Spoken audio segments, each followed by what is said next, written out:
Well, in the words of the great Jaco Pastorius, good evening, everybody. I'd like to say hello to my mother.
Hello, everyone. Welcome to my final recital. It's kind of a trip to be here, honestly. I feel like it kind of was just yesterday that I was 18 years old and scared out of my mind to leave home for the first time and come here, but here we are. That first tune you heard was a tune that I wrote in May this past summer called Sleepwalk. I was up past my bedtime and feeling a little bit restless. Before we move on to the next tune, I want to introduce this band up here with me. I don't usually do it this early in a set, but some of these guys aren't the usual Humber suspects. So, on the piano, my fellow Vancouver Islander, Emmett Hodgins.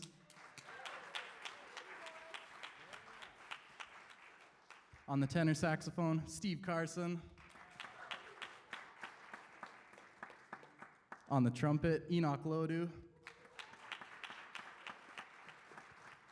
On the guitar, Miles Cakebread-Kraus. On percussion, Miles Johnson. Now, the other Miles hasn't provided evidence for this, but I'm told this is the first double Miles recital in Humber history, so if anyone's able to verify that out there, let me know, okay? And behind me on the drums, my number one Brampton baddie, Matteo Romaniello.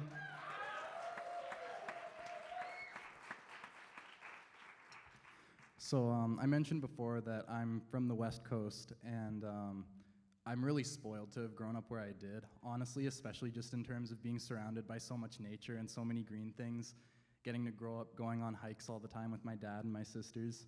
So this next tune is one that I wrote while I was home for the summer after my first year, and it's called Waterfall.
All right, well, on that note, who's ready to get existential in here? Yeah! Okay. Thank you. I appreciate you. It's better than I expected. So this next tune is, it's one I wrote not this past month, last month in January. And it's about, I think, something everyone, whether you're a musician or not, kind of has to deal with and make peace with. And it's getting where you want to be in life, whether it's, something general, whether it's music or another pursuit. And, social media's made a lot of things worse, I think, but I think the biggest impact I've seen it have on me and a lot of the people around me is instilling the sense that, you're not enough, you're not good enough, you're not doing enough, you're not as successful as this other person who's doing things you wish you were doing and getting gigs you wish you were getting. And it's pretty brutal. It's been kind of an ongoing thing that I've dealt with and tried to kind of come to peace with. And I think one of the biggest things I've gotten this year out of studying with John Maharaj is the constant reminder from John that music is a marathon. And you don't want to move too fast because you have to pace yourself. You don't want to crash and burn. And, music is also supposed to be fun, which we forget a bit too often being in music school. So this next tune is called Everything in Time, and it's my reminder to myself to chill out.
All right, so the next tune, it's another one I wrote last month, and honestly, I think this is probably the most nerve-wracking piece of music that I've written and gone to perform so far, because it's about someone who's not alive anymore, which is not ground I've previously covered.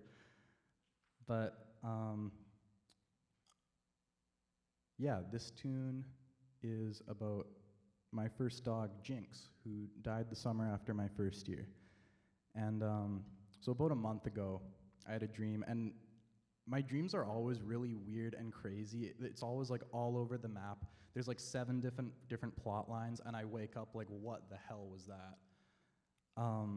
But this one ended with Jinx, and everything in the dream kind of settled when she came in. Nothing else was really going on. It was just me, my 2 sisters, Megan and Kara, and we were just on the couch at our house in Victoria, and Jinx was there, and we kind of just got to have a moment with her.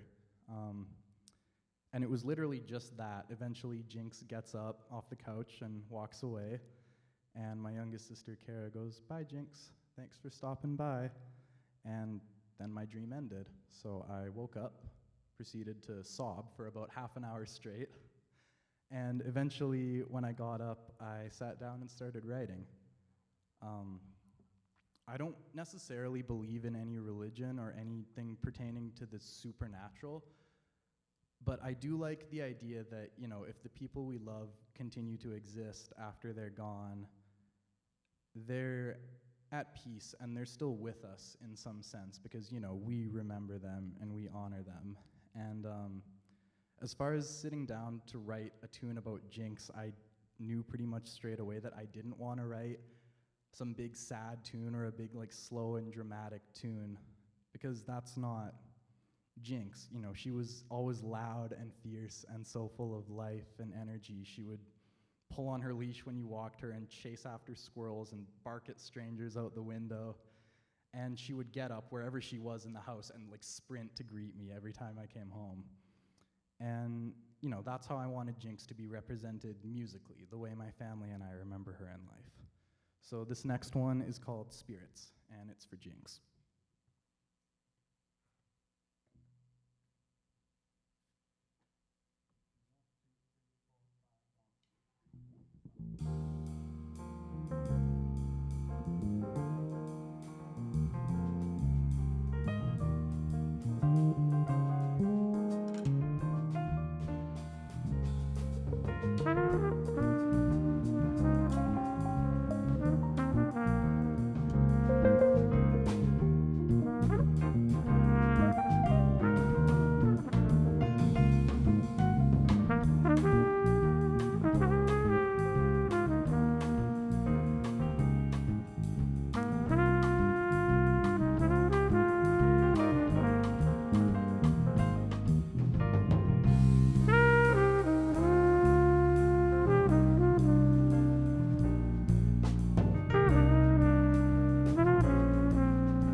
well, I know what you've been thinking.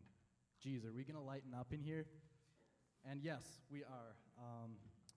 This next tune is fun because it goes back to the very start of the timeline as far as my writing at all.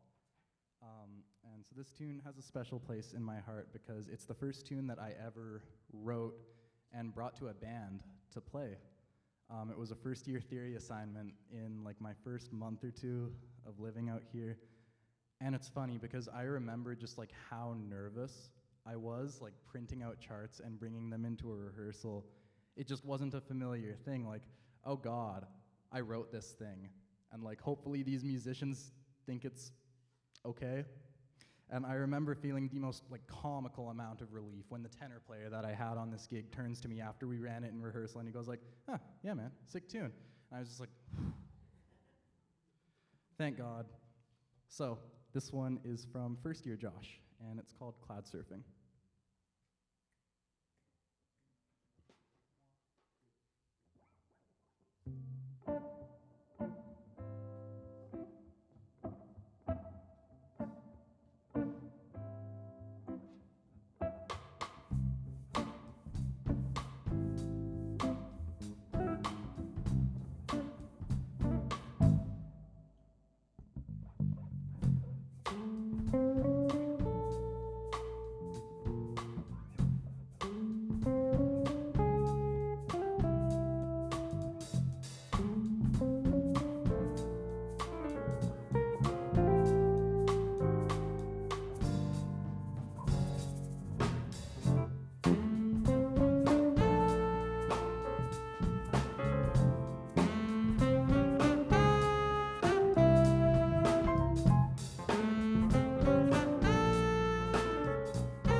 Well, we're moving forward a fair bit in the timeline for this next one because it's a tune I wrote in August of this past summer, kind of as my schedule was starting to wrap up musically and I was starting to get my ducks in a row to come back here and start this year. You've probably noticed a little bit of a theme with waterfall, cloud surfing, so this one I ended up connecting to nature as well because I was finishing the chart as I was on the plane over from BC, and I was looking out the window at where, you know, the Earth's atmosphere goes dark and meets outer space. And it's funny, like I remember it used to really freak me out. Like I think the first time I got on a plane, I was probably like 10. And I remember thinking like, man, like what if the pilot like just goes a bit too high and we just, bye-bye. You're gone, you're cooked.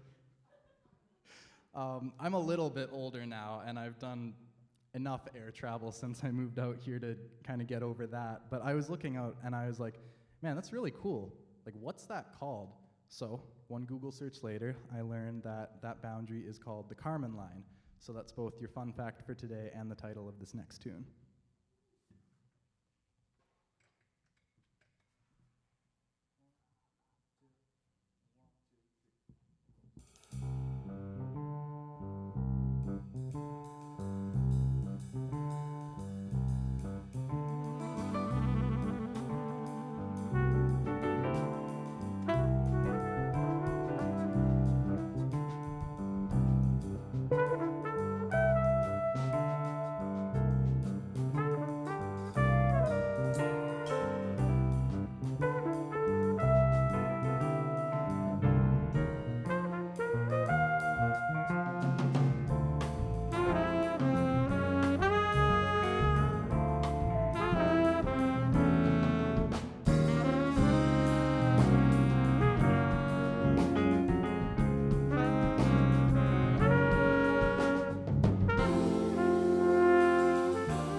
gotta say, trickiest part of this recital, I have to like drink water, I have to switch basses, and I have to do all of this while I do all the talking. I'm always in the back.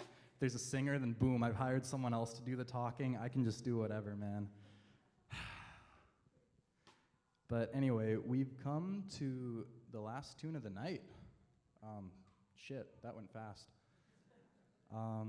Yeah, so we're at the end, but before we get to that, some thank yous are in order.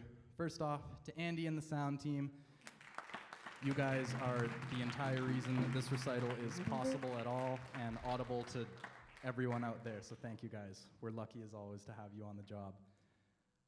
One more time for my band, Emmett Hodgins, Steve Carson, Enoch Lodu, Miles Cakebread-Kraus, Miles Johnson, and Matteo Romaniello. I am beyond lucky and so grateful to have such awesome musicians bring my stuff to life. And, you know, this wouldn't be what it is without these guys. To my CDev prof, Neill, who's been in my corner and, you know, helped me coordinate my recitals all year, and to my adjudicators, Jarvis and Ben Bishop. Thank you, guys.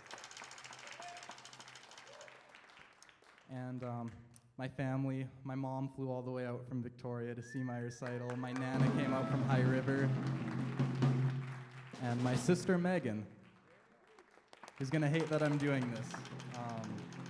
She even came all the way out from Kingston, so thank you guys. I'm really glad you're here. And to Matteo, besides playing the drums like a motherfucker, you've been a constant source of love and support over the last few years, and this wouldn't be what it is without you, so thanks, Matteo.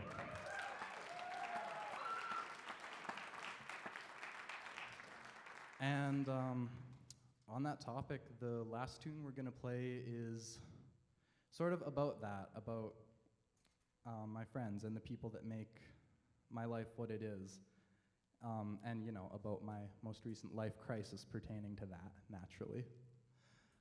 So, you know, I'm from Victoria, and I'm in a really weird spot life-wise right now where, you know, no matter where I am, I'm very split between cities because no matter where I am, I'm missing a whole, like, you know, community and group of people.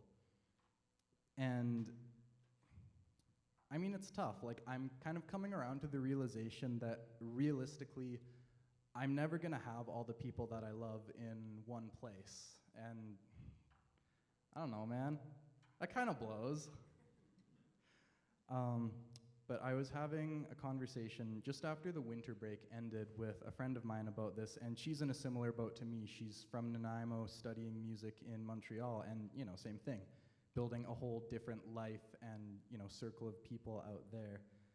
And what she said really stuck with me because as much as it sucks and it's hard and weird to navigate that, you know, I'm missing people no matter where I am, it's also really cool and really beautiful that I've, you know, imprinted on all these different people across all these different places spanning, you know, Toronto, Vancouver Island, Montreal, Alberta, where my whole extended family is. Yeah, and I mean, I'm lucky to love and be loved by so many people across places. So this last tune is called What Remains, and it's about the love and influence from my friends that, you know, is with me wherever. Thank you for coming to my final recital.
All right, that's all from us. Have a good night.